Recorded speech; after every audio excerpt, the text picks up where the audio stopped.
नमस्कार दर्शकों, मैं हूं राजू सिंह और इस लॉकडाउन की स्थिति में पूरे विश्व में लॉकडाउन है और अपना भारत भी इससे छूता नहीं है। इन सभी परिस्थितियों में धीरे धीरे आपका अनलॉक डाउन भी शुरू हुआ, अनलॉक 1 भी शुरू हुआ, जिसमें बहुत सारी चीज़ों को खोला गया। इसके बावजूद अभी जो स्थिति है, पूरे भारत में विद्यालय अभी बंद हैं, छात्रों को पढ़ने में परेशानी हो रही है, वहीं शिक्षकों को भी परेशानी है और ख़ासकर जो निजी शिक्षक हैं, प्राइवेट विद्यालय में जो पढ़ाते हैं, जो प्राइवेट शिक्षक हैं, उनके सामने एक भुखमरी की स्थिति उत्पन्न हो गई है। तो आज हम इसी विषयों पर चर्चा करेंगे और आज हमारे साथ हैं शिक्षाविद धर्मेंद्र कुमार जी। नमस्कार धर्मेंद्र जी। नमस्कार जी। धर्मेंद्र जी, अभी की जो परिस्थिति है खैर आपसे छुपी हुई नहीं है। अपने भारत में जो लॉकडाउन, अब तो खैर अनलॉक 1 भी आ गया है, फिर भी विद्यालय नहीं खुली है। प्राइवेट जो शिक्षक हैं, जैसे इंस्टीट्यूट वगैरह है या फिर कोचिंग वगैरह है, वे सभी अभी बंद हैं। और ऐसे परिस्थितियों में जो निजी शिक्षकों का, प्राइवेट शिक्षकों का जो स्थिति है, ऐसा अखबार में भी आ रहा है कि भूखमरी की स्थिति उत्पन्न हो गई है। इस पर आप क्या कहना चाहेंगे? देखिए, स्थिति वास्तव में काफ़ी दयनीय है राज जी।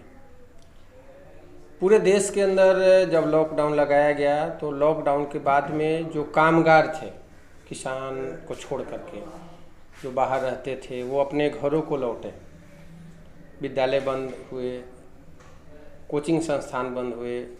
जो ट्यूशन पढ़ाने वाले लोग थे, उनसे कोई ट्यूशन इसलिए नहीं पढ़वाया कि कहीं वो कोरोना के पेशेंट ना हो जाए या कोरोना उनके घर में ना आ जाए।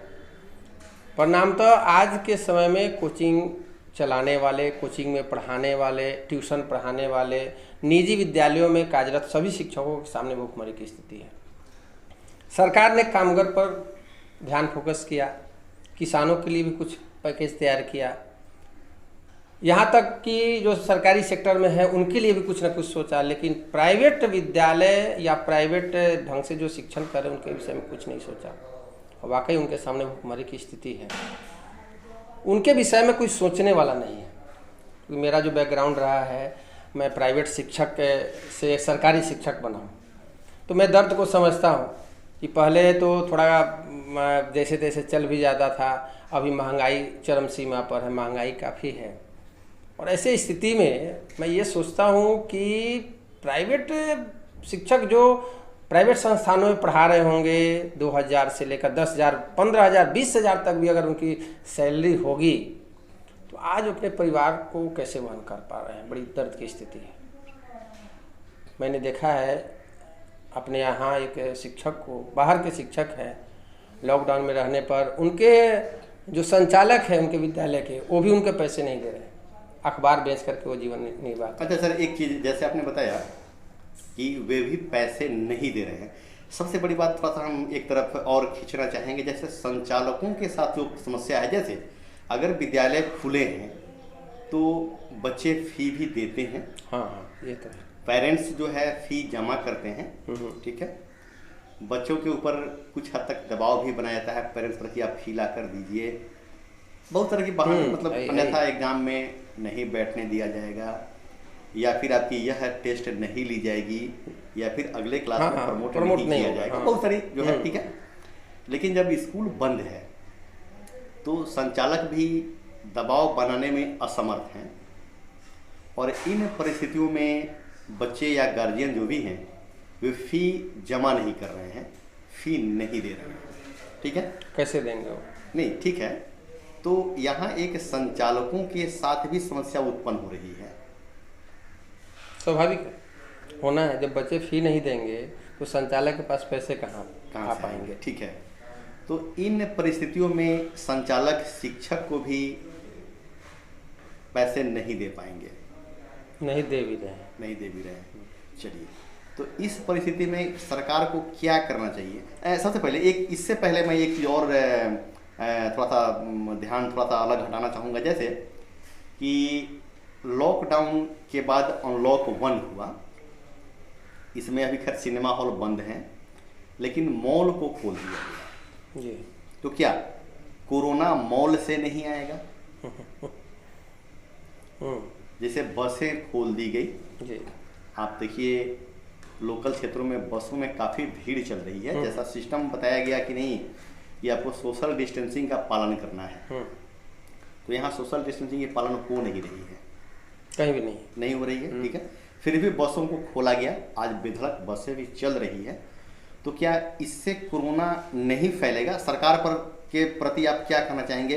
विद्यालयों से ही, बच्चों से ही कोरोना फैलना है क्या? इस पर क्या कहेंगे? नहीं, ऐसा तो कुछ नहीं है, लेकिन सरकार का मेनली फोकस है कि जो हमारी भावी पीढ़ी है वो सुरक्षित रहे, और वो ज़्यादा ध्यान विद्यार्थी के ऊपर दिए हुए हैं कि विद्यार्थी विद्यालय नहीं जाएगा तो फिर एक मास लेवल पे वो फैलाव नहीं हो। लेकिन मास लेवल पे फैलाव तो बस के द्वारा हो रहा है, मॉल के द्वारा हो रहा है, बाजार में सार्वजनिक जीवन जो लोग जी रहे हैं वहाँ से हो रहा है। मेरे ख्याल से सोशल डिस्टेंस का पालन करते हुए विद्यालय को भी खोलना चाहिए, कोचिंग संस्थानों को भी खोलना चाहिए, या फिर ऑड इवन जैसे पहली कक्षा, तीसरी कक्षा, 5वीं कक्षा के विद्यार्थी आ जाएंगे, या फिर 2 शिफ्ट में हो सकता था। मतलब कोई ना कोई ऐसा रास्ता निकालना चाहिए था। केवल इससे नुकसान निजी शिक्षकों को तो सबसे बड़ा नुकसान है, क्योंकि उनको आय का स्रोत ही बंद है। बिल्कुल बिल्कुल। उनको ना बेरोजगारी भत्ता मिल रहा है, ना उनके लिए कोई सोच रहा है, ना विद्यालय संचालक सोच पा रहे हैं, ना सरकार सोच पा रहे हैं, तो उनके परिवार के लोग तो देख रहे हैं कि हम करें तो क्या। दूसरी स्थिति ये है कि जो विद्यालय की विधि व्यवस्था है वो अभी समाप्त प्राय हो रही है। अब जरा देखिए कि जो बच्चे अभी तक पढ़ाई नहीं कर पाए, जून महीना अंत जा रहा है, बिल्कुल बिल्कुल, तो ऐसी स्थिति में जुलाई अगस्त में अगर आते तो 6 महीना कोर्स तो हमारा निकल गया, फिर उसको कैसे पूरा करेंगे? जो मैट्रिक में है, 10th क्लास में है या फिर +2 में है, क्या उसका रिजल्ट कैसे जाए? क्या अब आने वाले सेशन में उन बच्चों का भविष्य अंधकारमय होगा कि नहीं? पढ़ाई कर करके जो रिजल्ट ले आवे वो परसेंटेज, क्योंकि मार्किंग के समय में कोई शिक्षक उनको कोई रिबेट देने नहीं जा रहा, तो विद्यार्थी का जीवन भी आपने पढ़ा है या नहीं पढ़ा उससे कोई मतलब आप नहीं। बस कॉपी में लिखी है तो नंबर मिलेंगे, हाँ, नहीं तो फिर कोई नहीं, अन्यथा नहीं। दूसरी तरफ कि ये जो शिक्षक है वास्तविक भविष्य निर्माता प्राइवेट शिक्षक है। पूरे मैं भी भारत की बात बता रहा हूँ, कोई ऐसा सरकारी विद्यालय बता दीजिए जहाँ के बच्चे निकल करके कलेक्टर बने हो, SP बने हो। मैं सरकारी शिक्षक हूँ, लेकिन मैं स्वयं समझ रहा हूँ इसका कारण है खिचड़ी बनवाना है, सरकारी शिक्षक को जनगणना करना है, तो उनके पास समय नहीं है, उनके पास पेपर वर्क से समय नहीं है। और जिनके पास समय है, जो पीढ़ी दर पीढ़ी बनाते हैं, इस बुक से नहीं इससे पढ़ो, इससे नहीं इससे पढ़ो, अनेक तरह के पुस्तक को लेकर के बच्चे को बोनाफाइड बनाते हैं। प्राइवेट शिक्षक आज काफ़ी दयनीय स्थिति है, मुझे रोना आता है, मुझे उनकी स्थिति से काफ़ी दर्द है। अच्छा, मान लीजिए अगर आप एक प्राइवेट शिक्षक होते, अभी तो आप चलिए प्राइवेट से सरकारी की ओर आ गए हैं, तो सरकार से आपकी क्या मतलब सुझाव या क्या मांग होती? सपोज कीजिए कि आप एक प्राइवेट शिक्षक हैं, तो आप क्या कहना चाहेंगे सरकार को? इस लॉकडाउन की स्थिति में शिक्षकों के लिए क्या मतलब कुछ मांगना चाहेंगे, कुछ कहना चाहेंगे? जिस प्रकार से सरकार ने राहत कोष बना रखा है, प्रधानमंत्री राहत कोष या फिर किसानों के लिए जो भी कोष, उस तरह से एक कोष का निर्माण होना चाहिए। और वह कोष स्पेशल जो लोग प्राइवेट सेक्टर में वर्क करते हैं, शिक्षक को जाने भी हो सकते हैं। शिक्षक मैं ज़्यादा इसलिए कर रहा हूँ कि शिक्षक बहुत मेहनत करते हैं, प्राइवेट शिक्षक तो भाई बहुत ज़्यादा, समय से आना, समय पर जाना, ये समय पालन अगर कहीं होता है तो वह प्राइवेट विद्यालयों में, अनुशासन का पालन होता है तो प्राइवेट विद्यालय में, प्राइवेट शिक्षक के द्वारा, ड्रेस कोड का भी पालन होता है तो प्राइवेट शिक्षकों के द्वारा।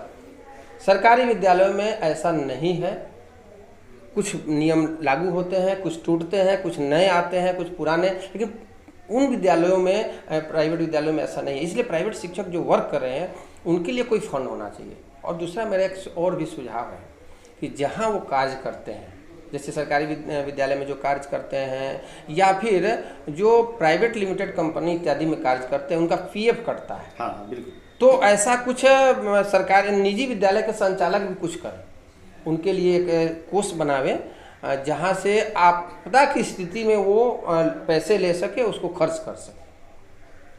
ये तो समस्या भी पता नहीं आगे आने वाला समय अभी कितना समय लगेगा, लेकिन मैं सोच सोच करके हैरान हूँ कि अभी तक पूरे देश की मीडिया जो प्याज पे आवाज़ उठाती है, क्या बात है, ठीक है, जो पेट्रोल पे आवाज़ उठाती है, जो एक के मृत्यु पर पूरे देश के अंदर में एक कोहराम सा मचा देती है, आज वो देश के भविष्य निर्माता के ऊपर क्यों नहीं कोई रिपोर्टिंग कर पा रहा? क्या कारण है? किसी नेशनल चैनल ने, किसी प्रादेशिक चैनल ने, किसी अखबार ने उनके विषय में क्यों नहीं सोचा? आपने सोचा है, भाई धन्यवाद के पात्र आपको। वाकई मैं ऑन रिकॉर्ड ऑफ रिकॉर्ड दोनों स्थिति में कह रहा हूँ कि आप लोग चंपारण टुडे एंड कंपनी जो लोग भी हैं, उन्होंने बहुत ही बेहतर कार्य किया। ये आवाज़ जानी चाहिए थी। चलिए लेते हैं छोटा सा ब्रेक और फिर मिलते हैं आपसे।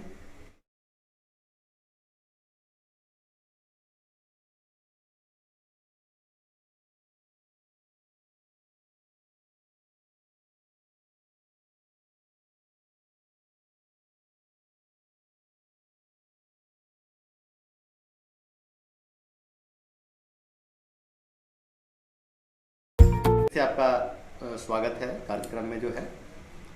और अभी हम देखेंगे जैसा कि लॉकडाउन में ही बिहार बोर्ड की रिजल्ट आई है। बच्चे जैसे कैफ़े में जाकर भीड़ लगाकर देखे हैं इस रिजल्ट को, क्योंकि बरसों से इंतज़ार होता है। और बच्चे जो हैं जब ही रिजल्ट आया कैफ़े में गए, तो क्या इस स्थिति में बिहार बोर्ड को या बिहार सरकार को रिजल्ट निकालना चाहिए? मेरे सभी विद्यालय वगैरह भी बंद है, पढ़ाई होना नहीं है। मेरे ख्याल से सरकार ने, बिहार सरकार ने जल्दीबाजी में निर्णय लिया कि बच्चे के भविष्य के ख्याल से, लेकिन वह निर्णय बस अभी के स्थिति के अनुसार सही नहीं है, क्योंकि इसमें सोशल डिस्टेंस की धज्जियाँ उड़ गई बिल्कुल। जैसे ही सूचना हुई कि इस समय में रिजल्ट आया, बच्चे साइबर कैफ़े की तरफ दौड़े और साइबर पे भीड़ लग गई। वहाँ पे सोशल डिस्टेंस का नहीं रहा। तो जब वहाँ नहीं रहा तो विद्यालय भी खोलना चाहिए ना। वहाँ तो पालन भी आपका हो सकता है, प्राइवेट सेक्टर में पालन भी हो सकता है, वहाँ तो किया नहीं गया। दूसरी बात है कि रिजल्ट आप अखबार के माध्यम से देते या फिर विद्यालय को भेजते, जहाँ पर क्वारंटाइन सेंटर बनाया गया, उसके बाहर आप नहीं कुछ कर सकते थे। तो ये सभी अभिभावकों का एक नंबर था।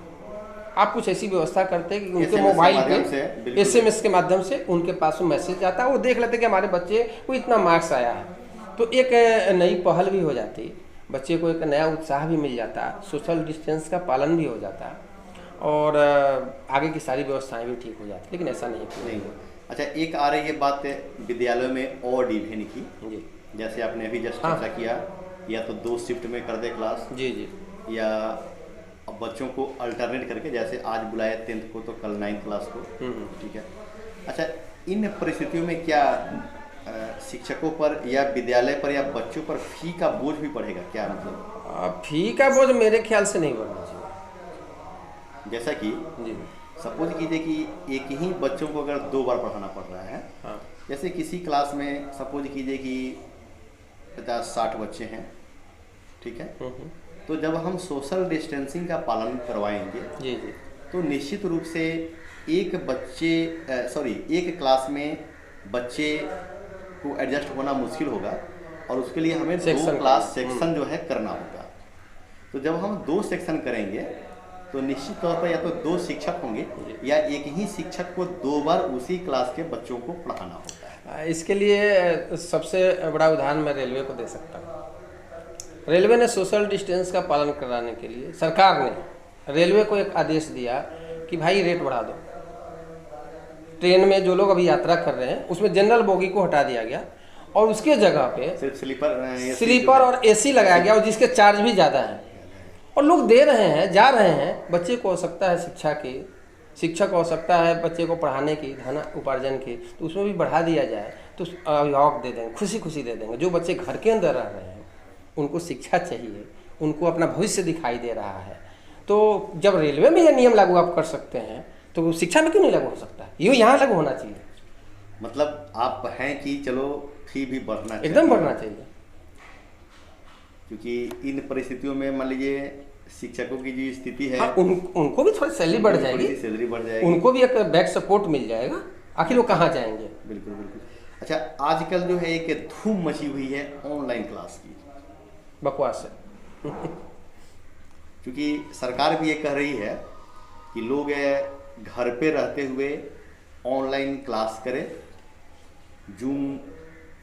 जूम शायद है, हाँ जूम ऐप, जो कि शायद सरकार करेगी नहीं, उसका यूज नहीं करना है, जो भी हो।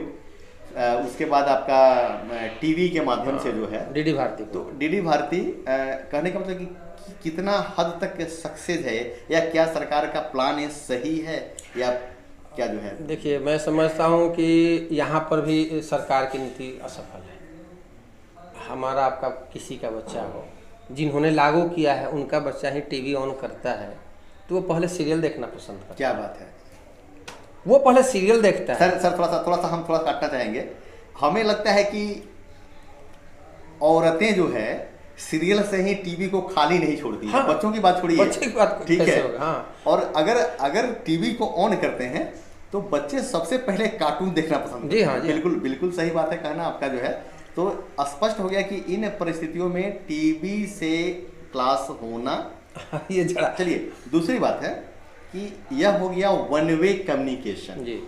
जैसे टीवी के माध्यम से जो भी आया हमने उसको सुना। अच्छा, एक चीज़ और बताइए ना, हम तो मुझे लगता है कि ये दो वर्ग को लेकर करके हम नीचे पैदान पे नहीं जाकर के सोच रहे हैं कि आखिर गांव में जो लोग रह रहे हैं, जिनके घर में टीवी नहीं है, उनके बच्चे और बच्चियां कैसे पढ़ेंगे, उनके लिए क्या सोच है आपका। वो दूसरे घर में जाएंगे नहीं, सपोज दैट कि चलिए ये लागू भी हो गया, वो पढ़ेंगे कैसे। नहीं, फिर अगर दूसरे घर में जाते हैं तो हाँ, फिर सोशल डिस्टेंसिंग का पालन तो नहीं होगा ना। दूसरा घर वाला तो उनको बैठने भी नहीं देगा, बैठने भी नहीं देगा। तो फिर आपका तो मिशन फेल हो गया। ना वो उनकी शिक्षा हो पा रही है और ना सोशल डिस्टेंस का पालन हो पा रहा है। तो इसलिए ये भी व्यवहारिक नहीं है। मतलब कुल मिलाकर विद्यालय को खोला जाए, निश्चित रूप से। हाँ, उसमें सोशल डिस्टेंसिंग का पालन हो। जी हाँ। अच्छा, एक चीज़ और भी आ रही है कई जगहों से, कई शिक्षकों द्वारा, कई विद्यालय संचालक द्वारा यह भी आया है कि विद्यालय में तो फिक्स बच्चे हैं, उन्हीं बच्चों को प्रतिदिन आना है। हाँ। ठीक है, अगर जहाँ तक बात है कोरोना की, तो होता भी है तो एक सीमित दायरे में है, लेकिन जो बस में भरकर जो भेज रहे हैं पब्लिक को या बच्चे को? पब्लिक को। हाँ, पब्लिक को। तो वह तो एक विस्फोट का जरिया हो गया। निश्चित रूप से। तो फिर उसका अच्छा, जो बच्चे हमारे घर में हैं, दिन रात कोरोना पर देख रहे हैं, टीवी के ऊपर जो न्यूज आ रहा है, फिर उनके माता पिता भी कर रहे हैं, वो ज़्यादा पालन करेंगे मेरे ख्याल से। वो ज़्यादा, एक बार उनको कहने की ज़रूरत है, बेटा मास्क लगा कर जाओ, सैनिटाइजर का प्रयोग करो, तो वो विद्यालय में ज़्यादा करेंगे। इनके बनिस्पत जो बस में जा रहे हैं, ट्रेन में जा रहे हैं, अब ट्रेन में सीट रिजर्व होता है, फिर भी लोग धक्का मुक्की करके चढ़ रहे हैं। नहीं, बस में तो मैं देख रहा हूँ कोई कंट्रोलिंग नहीं है। कहीं कोई कंट्रोल नहीं है, कहीं कोई कंट्रोल नहीं है। ये बस और ट्रेन की भी वही बात है। ट्रेन में चाय बेचने वाला चाय चाय चाय करके के जा रहा है, वो चाय कहाँ से ला रहा है, किस स्थिति में, कौन देखने जा रहा है। बिल्कुल बिल्कुल बिल्कुल जो है। तो इसलिए यहाँ तो कम से कम देखने वाले, इनके माता पिता ने बच्चे को पहुँचाया प्राइवेट शिक्षक के पास, प्राइवेट शिक्षक फिर छोड़ेगा। अगर कोई गड़बड़ होगी तो भाई इनसे पूछा जाएगा कि किनके किनके संपर्क में आया। यहाँ तो लिमिटेड है, यहाँ तो पकड़ में आ जाएगा कि कौन बच्चा हमारा कहाँ आया और कहाँ गया। लेकिन बस में तो ऐसा नहीं है, ट्रेन में तो ऐसा नहीं है, बाजार में तो ऐसा नहीं है, मॉल में तो खास तौर से और नहीं है। जबकि सरकार ने मॉल को अनलॉक कर दिया, तो इसमें भी अनलॉक कीजिए ना, इसमें अनलॉक 1, 2, 3 कीजिए, प्राइमरी सेक्शन को, मिडिल सेक्शन को, हायर सेक्शन को अलग अलग कर लीजिए। मतलब धीरे धीरे भी करें। जैसे हाँ, धीरे धीरे 10th क्लास के जो बच्चे हैं पहले उनको, जैसे कॉलेजेज हैं पहले उनको खोला जाए, ठीक है, फिर इंटर लेवल के जो विद्यालय है उनको खोला जाए, फिर 10th का हो जी, फिर 9th हो, 8th हो, इस टाइप से भी अगर चाहें तो कर सकते हैं। क्योंकि अभी क्या शिक्षकों की जो स्थिति है कि उधार देना भी बंद कर दिया है। मैं आपको बात बता रहा हूँ, उनको उधार भी नहीं मिल रहा है। किस ग्रांट पे मिलेगा भाई? 4-4 महीने उधार कौन देगा? बिल्कुल। अब के समय में, और उनको आप राशन भी नहीं दे पा रहे हैं, क्योंकि राशन उन्हें मिलेगा जिनका नाम होगा। कुछ शिक्षक तो बाहर से आकर के दूसरी जगह रह रहे हैं, उनको राशन कहाँ से मिलेगा? जैसे अच्छे विद्यालय जो भी हैं वो बाहर से शिक्षक बुला कर रखते हैं, केरल से बुला करके रखा, स्टडी कराया, शिलोंग से बुला करके रखा स्टडी का, उनके सामने तो और समस्या है। और वे अपने घर भी नहीं जा पा रहे हैं। तो ये मेरे ख्याल से आपके चैनल के माध्यम से ये राष्ट्रव्यापी एक संदेश जाना चाहिए कि उनके विषय में कोई फंड बने, उनके लिए कोई आधार बने, और जब तक व्यवस्था नहीं होती तब तक सरकार राशन पानी की व्यवस्था कम से कम। जी जी जी। चलिए बहुत खूब, फिर लेते हैं एक छोटा सा ब्रेक, फिर मिलते हैं।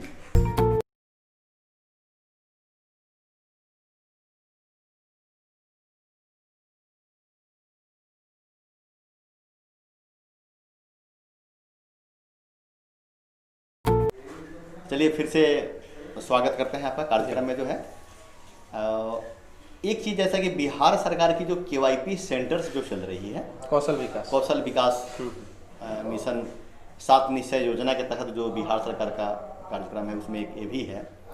तो इसमें तो पहले से ही सोशल डिस्टेंसिंग का पालन होते आ रहा है, फिर इसको क्यों बंद किया गया? ये तो घोर आश्चर्य है कि जहाँ पहले से सरकार के जो नॉर्म्स है कि 200 स्क्वायर फीट में 20 बच्चे को ट्रेनिंग देना है, 20 बच्चे का क्लास होना चाहिए, ये तो जब से चल रहा है 2016 से ऑलरेडी इसमें सोशल डिस्टेंस का पालन होता है। लेकिन इसे क्यों बंद किया गया, ये समझ से परे है। सरकार को तो कम से कम इन सेंटरों को चलाना चाहिए, क्योंकि यहाँ भी जो इन्वॉल्व हैं वो भी प्राइवेट सेक्टर के लोग हैं, उनके सामने भी भूखमरी की स्थिति है।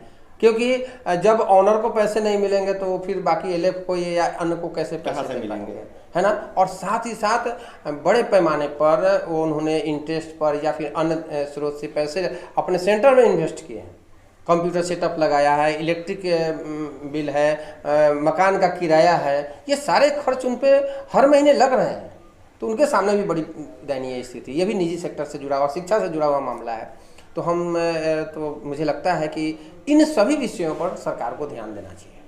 अच्छा, आखिर में जो है हम यह कहना चाहेंगे आपसे, जैसे छात्र, अभिभावक और जो प्राइवेट शिक्षक हैं, इस लॉकडाउन की स्थिति में, अनलॉक 1 की स्थिति में उनको क्या संदेश देना चाहेंगे कि वे क्या करें और क्या नहीं करें? सोशल डिस्टेंस का पालन करते हुए कोरोना से बचाव के जो जितने उपाय हैं वो उपाय करें।